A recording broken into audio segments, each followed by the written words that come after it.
इस कहानी की शुरुआत होती है सन 2024 से, जहाँ पर हम दुनिया के अलग अलग मुल्कों को जलता हुआ देखते हैं। दरअसल ये वो वक्त है जब पूरी दुनिया में जंगें चल रही है, सब एक दूसरे के खिलाफ लड़ रहे हैं। जिसके बाद ये कहानी यहाँ से जाती है पास्ट गुजरे हुए वक्त में, यानी 1988 में। हम एक डिटेक्टिव पुलिस ऑफिसर को देखते हैं जिसका नाम थॉमस था। वो अपने डिटेक्टिव साथी के साथ एक एक्सीडेंट वाली जगह पर जाता है छानबीन करने के लिए, जहाँ ड्राइवर की मौत हो गई होती है। लेकिन जब इस ड्राइवर लड़की की गर्दन चेक करते हैं तो वहाँ पर 3 छेद थे, और आज इस शहर में 2 और लोगों की बिल्कुल ऐसी मौत हुई होती है, मतलब उनकी गर्दन पर भी छेद थे। छानबीन करने के बाद थॉमस अपनी साथी के साथ लैब में जाता है, जहाँ डॉक्टर उन्हें बताता है कि इन तीनों की मौत एक ही तरह से हुई है, और आप लोग सच है, इनकी मौत की वजह गर्दन पर बने वो छेद ही है। मगर अभी हम ये पता नहीं लगवा पा रहे कि आखिर इन पर हमला किस चीज से किया गया है और मारा किस तरह है। अब तभी थॉमस को पता चलता है कि क्लब में एक और लड़की पर हमला हुआ है, पर वो मरी नहीं है, जिंदा है। तो फौरन थॉमस अपने साथी के साथ उस क्लब में जाता है, जहाँ पहले से एक डिटेक्टिव मौजूद था जो थॉमस की वाइफ का भाई था। और अब ये लोग मिलकर उस लड़की से पूछताछ करने लगती है जिस पर हमला हुआ। लड़की काफी डरी घबराई हुई थी, बताती है कि मेरे ऊपर एक लड़की ने हमला किया था जिसने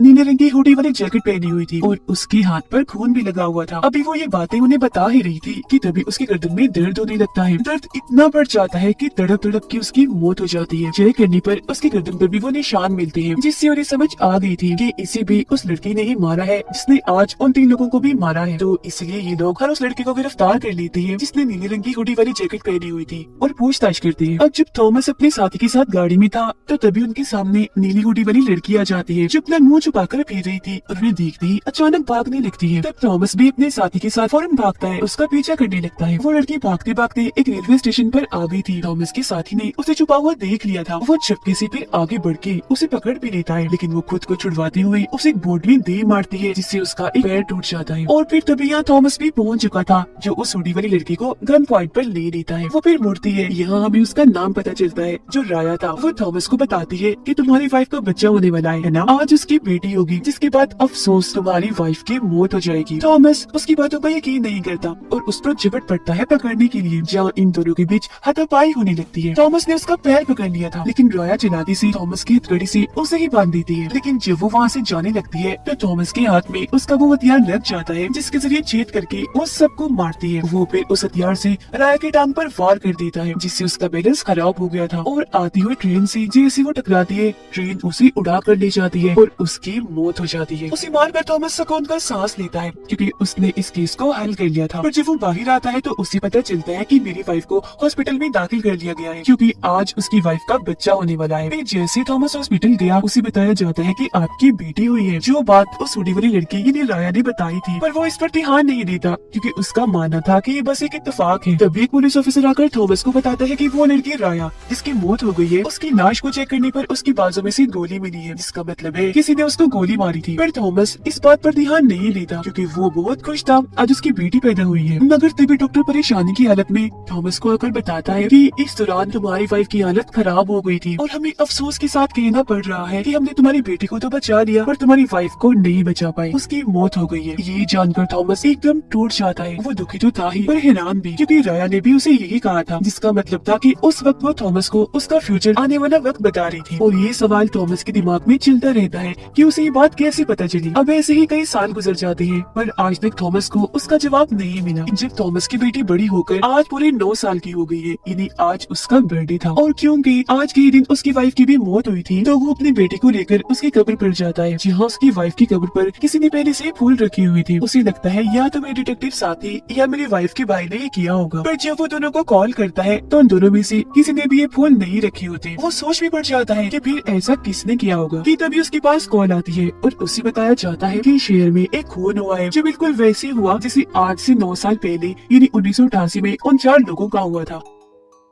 हादसे वाली जगह पर थॉमस जाकर वहाँ के कैमरा की रिकॉर्डिंग चेक करता है, जिसमें वो नीले रंग की हुडी वाली एक लड़की को देखता है, जो हो राया जैसे दिख रही थी। थॉमस सोच में पड़ जाता है कि 9 साल पहले तो उसकी मौत हो गई है, जिस पर सारी उसे समझाती है कि हो सकता है इस खूनी लड़की ने जानबूझ के नीली हुडी पहनी हो ताकि वो हमें गुमराह कर सके। पर थॉमस को शक होता है, इसीलिए वो 9 साल पहले वाली राया की फाइल को खोलता है, जिसमें उसके सामान के साथ उसे एक चाबी मिल जाती है, जिसकी जाँच करने के लिए वो अपने ऑफिसर साथी को देता है। तभी थॉमस को पता चलता है कि एयरपोर्ट पर एक और लड़की का कत्ल हो गया है, और जब भी अपने साथी के साथ वहाँ पहुँचता है तो उस लड़की की गर्दन पर भी वैसे ही छेद थी, जिससे थॉमस को समझ लग जाती है कि ये खूनी जो भी है सबको ऐसे एक ही तरीके से मार रहा है जो तरीका 9 साल पहले हुए कत्लों जैसा है। साथ ही उसे यहाँ पता चलता है कि जिस लड़की का खून हुआ है उसके पास एक राइटर की किताब थी और जिसका भी खून हुआ है सबके पास ये किताब मौजूद थी। इस वजह से उसके दिमाग में काफी सारे सवाल उठते हैं पर जवाब नहीं ढूंढ पा रहा था वो। अब जो चाबी थॉमस ने जांच करने के लिए दी थी पता चलता है कि वो एक जहाज की है, जिस जहाज को 1 साल पहले ही बनाया गया है, जो जानकर थॉमस और परेशान हो जाता है कि अगर ये जहाज 1 साल पहले ही बनाया गया है तो 9 साल पहले राया के पास ये चाबी कैसे आई। फिर थॉमस से मिलने एक साइंटिस्ट आती है जो डॉक्टर भी थी। वो उन्हें बताते हैं कि हर 9 साल के बाद जब भी रेड मून होता है यानी चांद ग्रहण लगता है तो उस दौरान एक पल ऐसा भी आता है जब हम पास्ट में टाइम ट्रेवल कर सकते हैं, वक्त में सफर करके गुजरे हुए वक्त में जा सकते हैं। उसके लिए मैंने एक मशीन भी बनाई है। अब थॉमस और उसके साथी को डॉक्टर की बातें बेकार लगती है तो इस पर वो ध्यान नहीं देती। तब डॉक्टर भी मायूस होकर वहाँ से चला जाता है। थॉमस और उसका साथी अब उस जगह पर आ जाते हैं जहाँ वो जहाज खड़ा था, जिसकी चाबी थॉमस को मिली थी। यहाँ थॉमस अकेला ही अंदर जाता है, जिसके सामने तभी राया आ जाती है और उस पर अपनी गन तान देती है। उसे जिंदा देखकर थॉमस एकदम हैरान था क्योंकि उसकी आंखों के सामने उसकी मौत हो गई थी, तो अब वो जिंदा कैसे है। और तो और उसकी उम्र भी नहीं बढ़ी जरा भी। राया गन पॉइंट पर थॉमस को कुछ बताने ही वाली थी तभी अंदर थॉमस का साथी आ जाता है। वो जैसी पलटती है गलती से उससे गोली चल जाती है, जिससे थॉमस के साथी की मौत हो जाती है। यहाँ क्योंकि सारी पुलिस भी आ चुकी थी इसीलिए राया थॉमस को जबरदस्ती लेकर जहाज पे बैठ जाती है। उड़ान भरते ही वो थॉमस को बताती है कि तुम मुझे देखकर हैरान हो रही होगी है ना, मैं दरअसल बार बार टाइम ट्रेवल करके ही टाइम में पीछे आती हूँ। ऐसा मैं इसलिए करती हूँ ताकि फ्यूचर की दुनिया को ठीक कर सकूँ, क्योंकि अगर मैंने ऐसा ना किया तो फ्यूचर में सब कुछ बदल जाएगा, हर चीज तबाह हो जाएगी और मैं सिर्फ चांद ग्रहण की रात को ही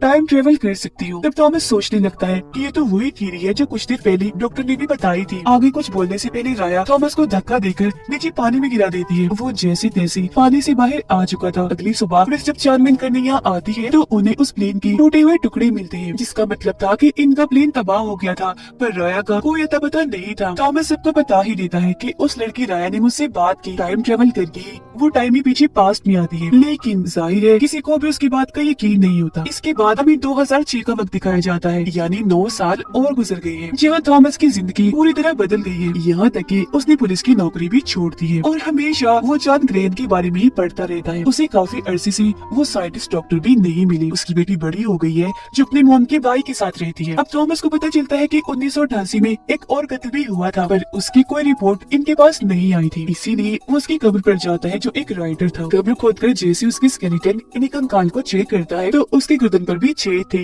यानी ये भी राया के हाथों ही मारा गया था। इसीलिए अगले दिन वो राइटर के घर जाकर उसकी वाइफ से मिलता है। वो थॉमस को बताते हैं कि मरने से पहले मेरे हस्बैंड एक ग्रुप चलाया करती थी जिन्होंने एक किताब भी लिखी। अब कुछ पेपर से थॉमस को पता चलता है कि इस राइटर का ताल्लुक हर उस इंसान से है जिनकी मौत 1988 और 1997 में हुई। साथ ही इस राइटर की एक दोस्त अभी भी जिंदा है जो उस ग्रुप को आज भी चलाती है। ये जानने के बाद थॉमस फौरन उससे मिलने के लिए निकल जाता है क्योंकि वो जान गया था कि अगली मरने की बारी राइटर की इस दोस्त की है, यानी राया अब उसे मारेगी क्योंकि आज भी चांद ग्रहण की रात है।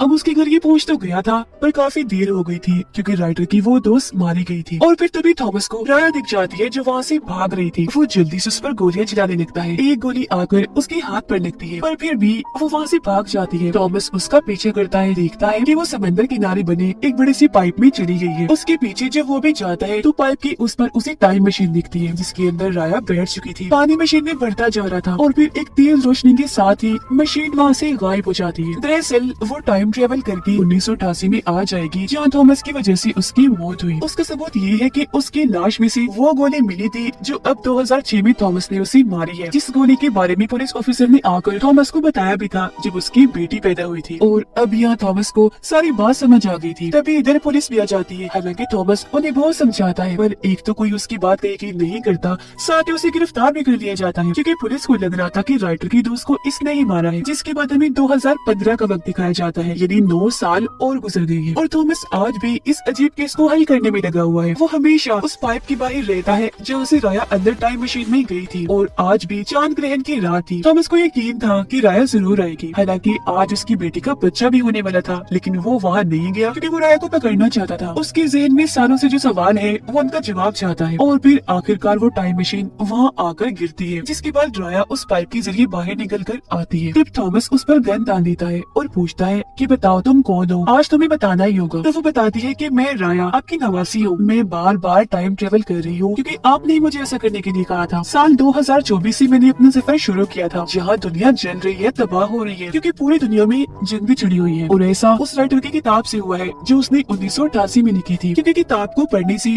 लोगों के दिमाग पर उसका काफी गहरा असर हुआ। अपने मुल्क से प्यार की वजह से लोग बाकी दुनिया से लड़ने लगे और पूरी दुनिया जंग का मैदान बन गई। ऐसे में दुनिया को बचाने के लिए उस साइंटिस्ट डॉक्टर ने टाइम मशीन बनाई, जिसके जरिए हर 9 साल पीछे सिर्फ जॉन ग्रेन की रात को ट्रेवल किया जा सकता है। और मैं टाइम में पीछे ट्रेवल करके हर उस इंसान को मार रही हूँ जिनकी वजह से जंगे हुई, ताकि फ्यूचर में होने वाली तबाही को रोक सकूं। थॉमस देखता है कि राया के हाथ पर अभी गोली का निशान नहीं है, जिसका मतलब है कि यहाँ 2015 में अपना मिशन पूरा करने के बाद टाइम में पीछे आकर वो 2006 में आएगी, जब थॉमस ने उसके हाथ पर गोली मारी थी। फिर 1997 में और फिर 1988 में, जहाँ थॉमस की वजह से उसकी मौत हो जाएगी। राया उसे अपना ब्रेसलेट भी दिखाती है जो थॉमस ने अपनी वाइफ को दिया था। थॉमस ये सब जानने के बाद काफी दुखी हो जाता है कि मैं अपनी नवासी का कातिल हूँ, क्योंकि उसकी वजह से ही राया की मौत होगी। इसीलिए वो राया को कहता है कि जब तुम 1988 में जाओ तो कैसे भी करके मुझे रोक लेना कि मैं तुम्हें ना मारूं और फिर वापस फ्यूचर में आ जाना। तब राया समझाती है कि ऐसा नहीं हो सकता, क्योंकि मेरा ये सफर वन साइडेड है। मैं टाइम ट्रेवल करके सिर्फ एक ही बार टाइम में पीछे जा सकती हूँ, वापस अपने वक्त में नहीं आ सकती। और अब मैं हर 9 साल पीछे पीछे जाकर